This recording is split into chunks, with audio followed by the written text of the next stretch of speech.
avec l'Afrique ont été multipliés par 20, bondissant ainsi de 10 milliards à plus de 200 milliards de dollars par an.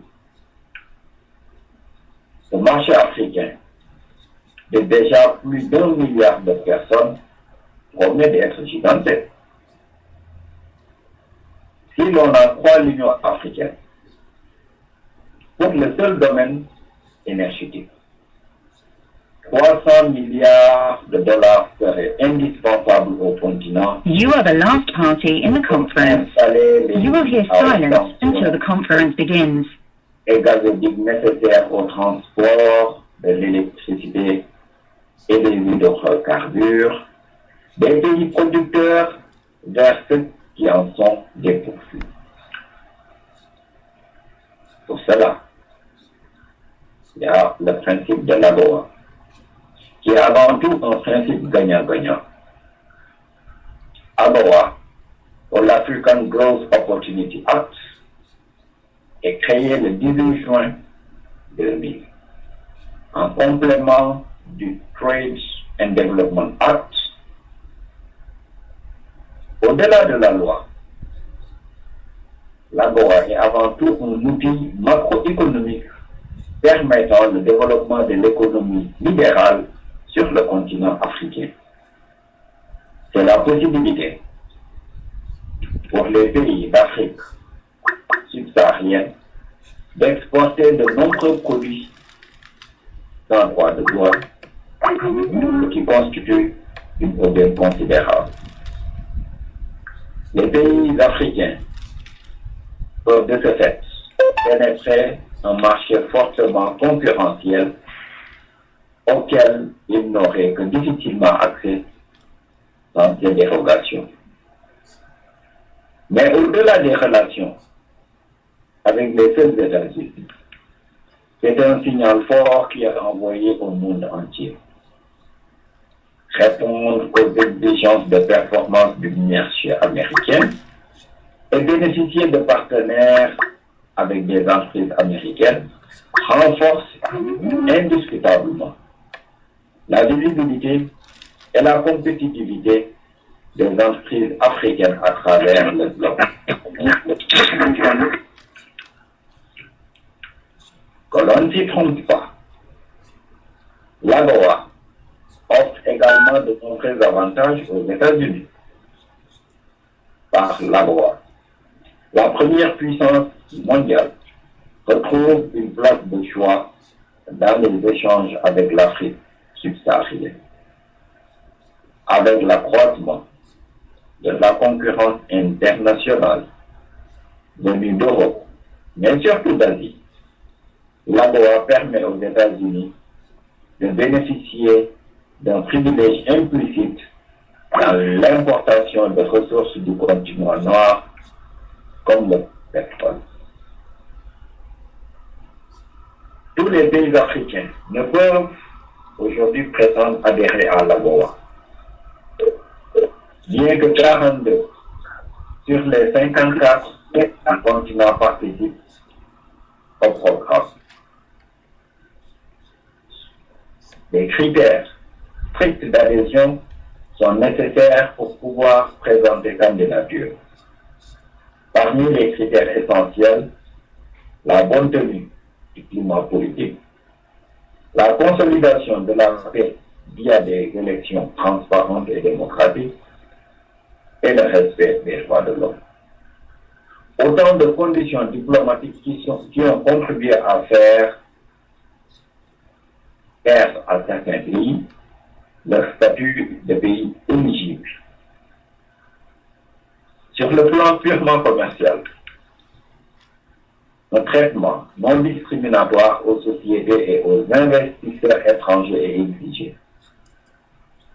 La mise en place de mesures anticorruption et la formation des juges sont des points sur lesquels les États-Unis insistent tout particulièrement, tout comme la demande d'une application juste des taxes, des droits et des règles d'exportation.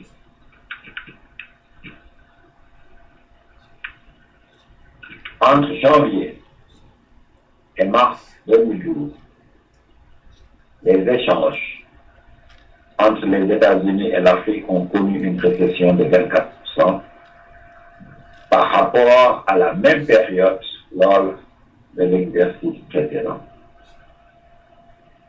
Si les exportations américaines dans le monde sont en baisse de 8,5% lors toujours de ce premier trimestre 2012, la donne n'évolue pas lorsque l'on se focalise sur les exportations avec les 42 pays AGOA. Les exportations vers le premier pays du continent, l'Afrique du Sud, était en chute libre, soit moins 13% par rapport à 2011, quand elles sont de moins 10% avec le Nigeria. La donne était pire encore lorsqu'on s'intéressait aux importations américaines, donc aux exportations des pays africains. Les exportations africaines vers les États-Unis ont diminué d'un tiers, moins 31% par rapport à 2011. Il faudrait également noter qu'il y a une forte carence dans la diversification des échanges. Les importations américaines en provenance de l'Afrique subsaharienne représentaient en 2011 8,7 milliards de dollars. Or,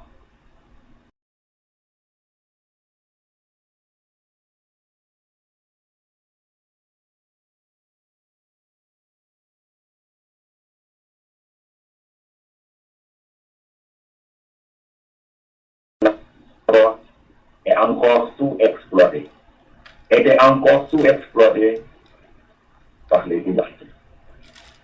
Le continent doit encore atteindre l'environnement des affaires pour pouvoir bénéficier au maximum des bienfaits de l'AGOA. Un tiers de l'aide américaine était lié à cette AGOA.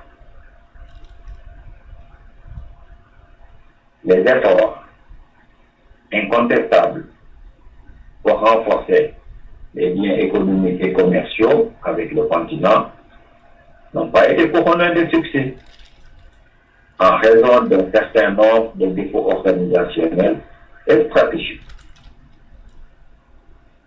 En 2010, sous l'égide de l'Organisation de coopération et de développement économique, l'OCDE,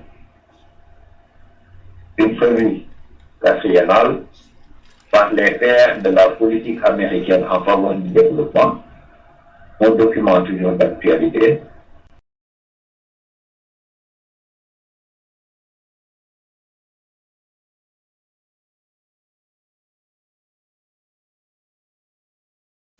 du G8 à Green Eagle en 2005. Cependant, certains n'ont guère de produits manufacturés à exporter.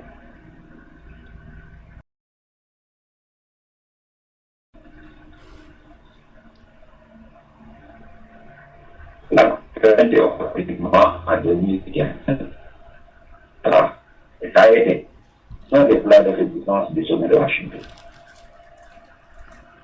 Certains pays, comme Maurice ou le Kenya, ont bien utilisé l'AGOA.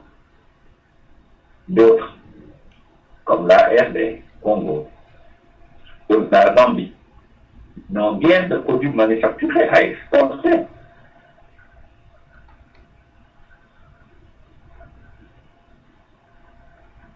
En outre, les produits pétroliers représentent en 2014 à eux seuls 91% des importations américaines en provenance de l'Afrique.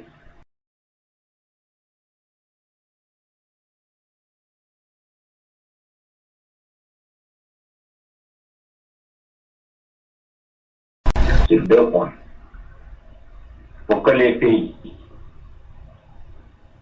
soient industrialisés en profit, il conviendrait d'abaisser le pourcentage minimal de 35% de matières premières d'origine locale dans le produit final, à l'exclusion du textile et de l'habillement. Mais les congressistes américains réussissent à autoriser cet assouplissement, tant ils redoutent que l'Afrique ne serve de cheval de Troie aux produits asiatiques à bas coût qui pourraient mettre à mal l'emploi américain. Il faudrait d'autre part offrir donc aux investisseurs en Afrique une plus grande stabilité. Car les préférences douanières américaines sont attribuées pour un temps défini, alors qu'à titre d'exemple, celles du programme européen, tout sauf les armes, n'ont pas de date butoir, ce qui offre plus de perspectives aux entreprises qui souhaitent s'installer en Afrique pour exporter vers les pays développés. Le développement, on l'a noté lors de ce sommet, ne vient qu'en dernière position dans les prévisions américaines à l'égard du continent africain. Encore faut-il qu'il soit durable, soucieux de l'égalité des sexes et de la lutte contre les pandémies. Au moment où les Chinois ne mettent aucune condition à l'octroi de leur prêt, de leur investissement et de leur aide, on comprend pourquoi la présence économique des États-Unis en Afrique n'est pas à la hauteur de leur ambition. Et aussi, pourquoi certains fonds américains, encore frileux, n'ont ajouté que 4% à 5% de valeur africaine dans leur portefeuille. Comme le remarque Gabriel Fall, le président de la Bourse des valeurs d'investissement.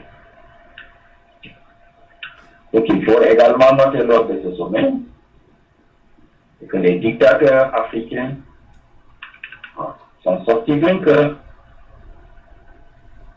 Ce sommet aura vécu.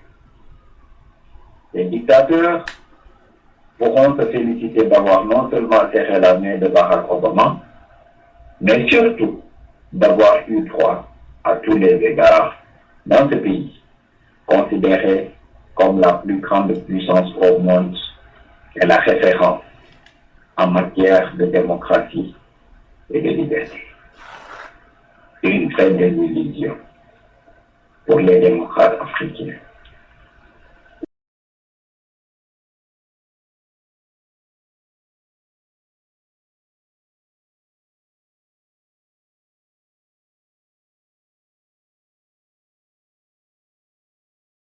Économique au détriment des questions politiques. Ces déceptions se sont dans l'opinion, car rien n'a été dit sur l'alternance. En effet, on s'attendait à voir ce sommet plancher sur les questions de gouvernance politique. Mais la gouvernance économique a nettement pris le dessus. Barack Obama dit avoir grappillé 33 milliards de dollars de promesses d'investissement pour le continent, secteur public et privé confondus. Le président américain s'est dit optimiste pour le renouvellement de l'accord de libre-échange entre les États-Unis et l'Afrique. Toutefois, ces 33 milliards de dollars d'investissement, ce n'est ni plus ni moins que du commerce. autre que la